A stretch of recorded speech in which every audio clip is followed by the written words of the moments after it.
Everyone, I'm Vanessa. I'm a principal UX researcher at IKEA Inc. Digital, and I work with a team of really great researchers who work on research across all of our customer-facing digital platforms and across the customer journey. So if you've been to UXDX before, or likely if you're attending this conference now, you know that you should talk to your customers on a regular basis to make sure that you're building the right thing and creating value for them. And maybe you've gotten to the point in your organization where you've decided you want it to become more data-driven or insights-driven, or learn more about your customers on a regular basis. And maybe you're at a stage that you need to start hiring dedicated researchers or data scientists and see what kind of impact they would bring to your organization to make it a bit more insights-driven. So today I want to share the journey that we've been on at IKEA, as well as sharing some of the insights from other organizations I've been in on how to invest in and grow an insights discipline, and some of the practices and learnings that we've put in place to set the teams up for success. So a common thing that I've experienced and noticed in a lot of organizations who are at the beginning of this journey is oftentimes organizations will decide to maybe hire some researchers and invest in insights because they bought into insights as a way to really discover what your customers might need and as a way to drive continued business value in what you're building. And that's great. You should absolutely be doing that. So maybe you decide to hire some researchers, maybe some data scientists, and kind of see what happens. Oftentimes I see people deciding to hire a contractor or a couple of consultants, maybe one or two researchers, kind of see what value they bring. And a common behavior in organizations is to bring these people on as a test and see what kind of change they can bring to make the organization more insights oriented.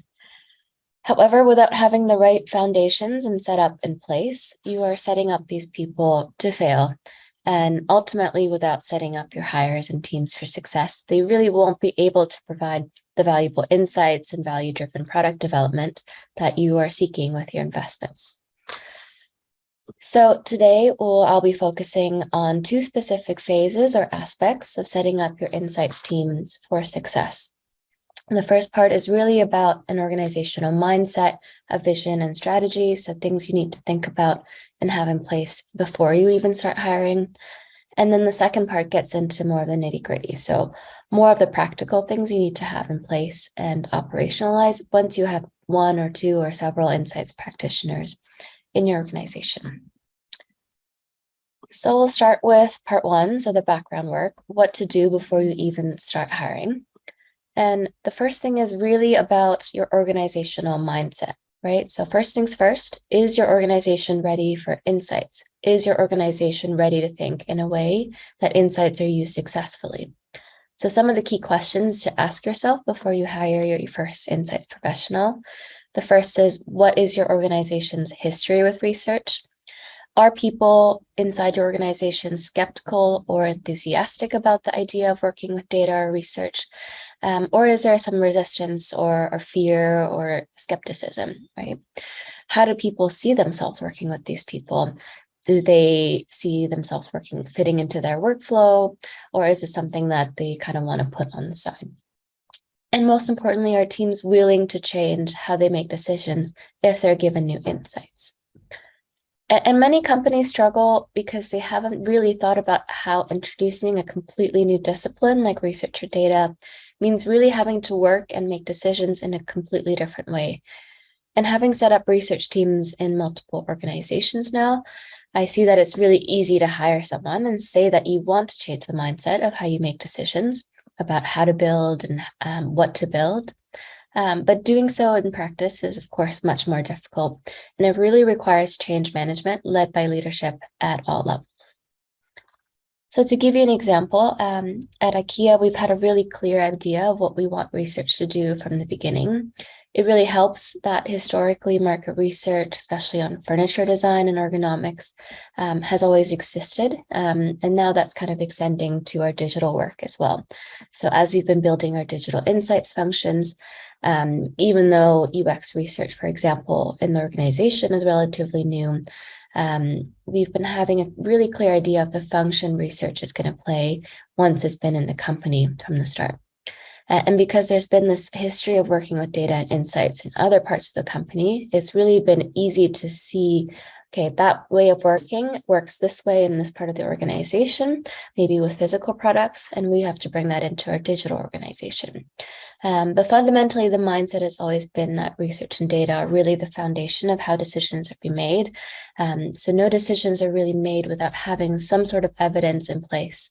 And I think without having had that mindset and that organizational buy-in of how these types of insights work, we wouldn't have been able to scale and build up a research and data team to the level we have had today. Secondly, let's talk about vision and aspirations. So secondly, have a really clear idea of how exactly you want to be using insights within the first 6 months to a year, and really have these people focus on that. So again, a common experience is to hire, let's say, a researcher and expect them to decide on what to work on first after speaking to people in the organization, or just assigning lots of different random projects and hoping they'll figure it out. But as you can kind of see, it's really easy for any of these new hires to get stuck in this massive backlog of requests without having a really clear idea of how to prioritize first, because it's not rooted in a clear idea and strategy of how they're going to operate in the organization. So think back to your aspirations for having a more insights-driven way of working. So ultimately, the question to answer is, how are you bringing value to your customers and business with what you're building? So ask yourself, how will you be answering that question with your new insights people? So some things to think about are, what level are people going to be working at? Is it really to influence business strategy, product strategy? Is it day-to-day product building, new product development? Is it going to be UX and design? And ideally, you have an idea of what level they'll be focusing their efforts on, especially at the beginning. And for organizations that haven't historically had much data or insights, starting by creating really shared foundational knowledge will provide the greatest benefit from the start. So having a shared understanding of who your customers are and how they experience your products will not only provide insights, but they also create this common language for how teams interact and engage with each other. So that's really based on real customer value. So it's not just about generating really useful insights from the start, but also enabling a better way of working with these types of insights professionals. So for example, a big focus at IKEA and other organizations I've been at has been to really focus the attention of the researchers and data scientists at first on creating the shared understanding of how our customers buy. Having been in the e-commerce space myself, understanding and creating this really foundational knowledge of how do customers purchase products along the buying journey, and what are the moments that really matter. And by focusing on creating this really clear and deep view of this holistic overall experience across the customer journey, this really created a common language for all teams to rally around and to serve as the foundation for further exploration and ideation. So everyone has a really clear idea of who our customers are, how do they buy, what is the customer journey, and what are the points that we really need to focus on, the pain points or the parts of the journey that are really working. And looking into the future, setting teams up for success also means that there's a really clear vision for how they should be working well into the future. So not just at the beginning, but let's say in a year or 2 or 5 or 10 years' time. What is the ultimate purpose for insights in the organization aside from the day-to-day tactical work? What value will they be bringing? And again, at IKEA, we have this very clear idea of how we want research to operate within our organization and where we want it to get to. And for us at the moment, ethical and inclusive research is really the ultimate vision, how research should work and influence decisions. We're not there today. It's not perfect. It's a work in progress. But that having that vision really serves as the foundation for all of the decisions in our design and product work. So again, this is still work in progress, and it's going to be a journey over the next few weeks, next few years, actually. So stay tuned. But having this clear vision of where we want to go really helps us focus on how we want to set up the team. I want to kind of pause here and talk about some common misconceptions and pitfalls that I've experienced in many organizations as they start hiring and implementing insights functions. And fundamentally, these kind of common pitfalls stem from a lack of shared understanding of what insights will do once they exist in your organization. So, what is the purpose of research or data? And these challenges are going to exist regardless of whether insights are new to your organization or whether they've been around for a while. Of course, these are bigger challenges in product discovery. But addressing these misconceptions and perceptions early on will be really key to making sure you can transform your organization into one that's more data or insights driven. So, for example, some typical things that I've experienced people think about, for example, research is just talking to customers, or that data is completely objective and doesn't need any type of interpretation. Oftentimes in early maturity organizations, research and data are seen as just validating existing projects that have already been assigned or decided on. Or you kind of get the other extreme. So insights are just for innovation projects or for new products only. And that insights functions are really separate from other customer-facing roles, so sales and marketing, customer service, to name a few, and that they will operate in silos. And really addressing these kind of common misconceptions is really going to help you understand, okay, where the areas where these insight professionals might run into some resistance and might need some support from leadership or from whoever it is making decisions on setting up these teams, and really help you create the right foundation for these people to succeed. So that's really it for part one. So really about the mindset before you start hiring. Secondly, let's talk about operationalizing. So the practicalities of setting up your team. So you have people within your organization, they're kind of started to work. You have a plan for how they're going to work. But of course, there's still the nuts and bolts of how you set up teams for success. So now that you have more of a clear idea of how your organization is going to react to new insights disciplines, you have an idea of how you want them to work and affect change in your organization. How do you put this in practice? I think operations is often considered as an afterthought.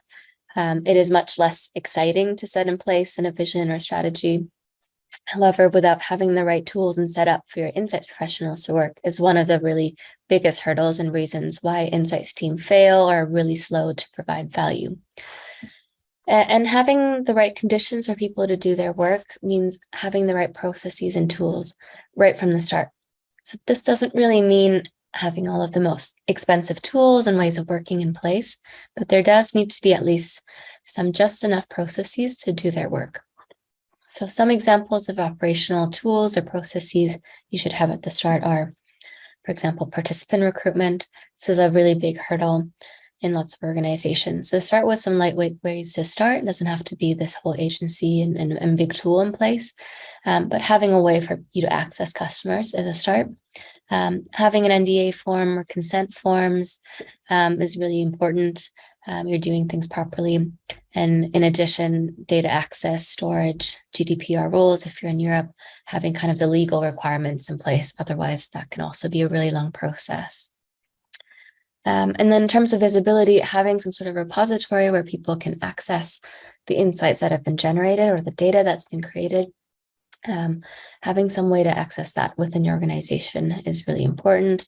And some other things to think about are access to secondary research or software and tools for work on data or statistical analysis. So think about these things. They're kind of just enough processes. You don't have to, again, invest in the most expensive thing out there in the market, but make sure you have something that's in place that really fits your organization and where they're at.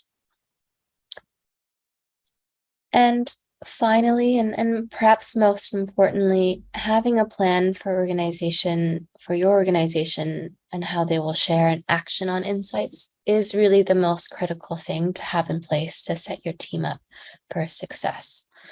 So I have a lot of stuff here. These are just some examples, but really some of the key things I want to drive home is really having access, visibility to insights or knowledge, right? Give everyone in your organization visibility over customer pain points and challenges. So data, research, customer insights, really co-create this central knowledge hub or repository, somewhere for people to access and track how these customer problems are being solved, that are being generated, so that everyone can really see these on a regular basis.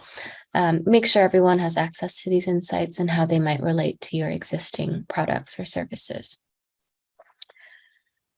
Secondly, have a really clear cadence for how research and data is going to be used and make it really actionable and goal-oriented, right? And I think having the right metrics in place for success is really key here, right? So things you can look at are how much time does your team spend with customers, or how much time do they spend looking at research or data? How many of these insights are being turned into new concepts or new products? Right? And has there been any way that data research has changed the outcome of a decision? Are you tracking that? And of course, how many validated ideas are put in a product backlog? So really measure and make these metrics really goal-oriented, so that research and data are being used continually. You're making that a success metric for your teams. Otherwise, it's really easy to put these things on a shelf and say, okay, cool, that's nice to know. We know what the pain points are, but we're going to just keep going the way we've always been going. And lastly, how do these insights really feed up to strategic decisions, right? And really get your leadership team to care about customer outcomes as well as business ones, and make sure they're really tangible, right? You can do that by measuring things that customers say, right? Like how much money or time are people saving as a result of some of the work that you're doing? What are the things that customers are able to do today or they can't do today that you would like them to do in the future? And timing of how you kind of share these to your leadership team also really matters. So, for example, anchoring around quarterly or annual planning can also really help so that bigger insights get shared to leaders or decision makers beforehand to really inform that strategy. With that said, I hope this has been very helpful. Thank you for listening to this talk, and I hope these principles and examples really help you in your journey of growing and setting up your insights teams for success and impact. Thank you.